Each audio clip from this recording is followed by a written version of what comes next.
Wednesday, whatever that next class is. Okay. Now,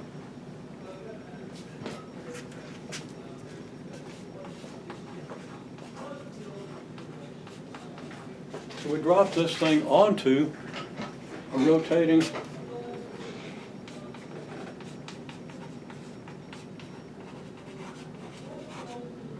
loaded beam.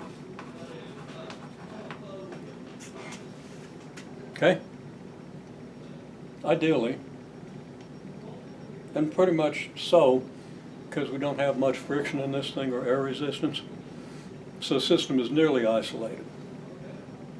In other words, the only forces present are the forces of interaction between the two, between the system consisting of these two magnets and the beam. Okay? So in this case, drop onto the rotating loaded beam,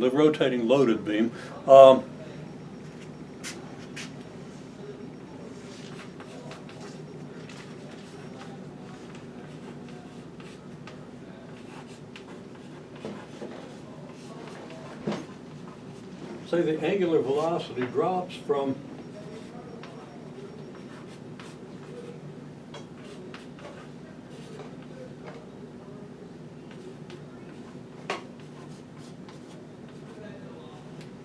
(3 radians per second to 2.5 radians per second.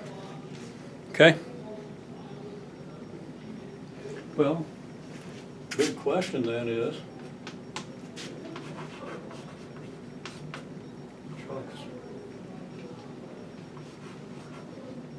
or the board, what is,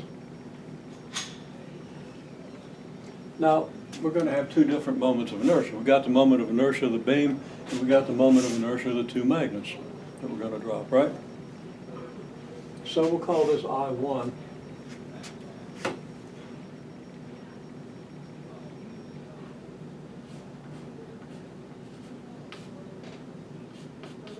What is I2? The moment of inertia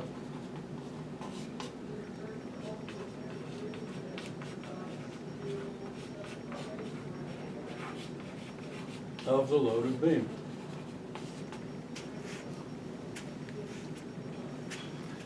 It's a thing you don't know, but it's just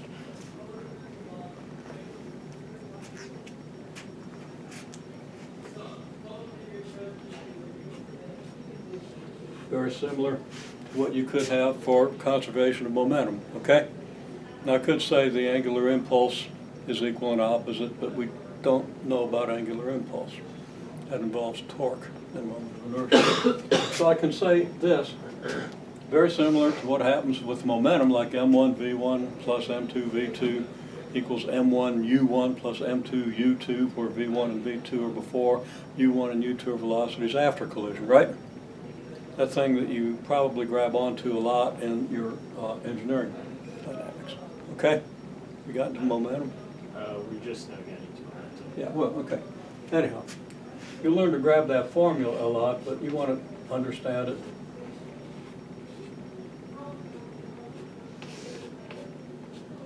I don't really have a convenient, familiar symbol other than omega for after collision. So I'm going to do omega 1b, omega 2b, and omega 1a for before and after.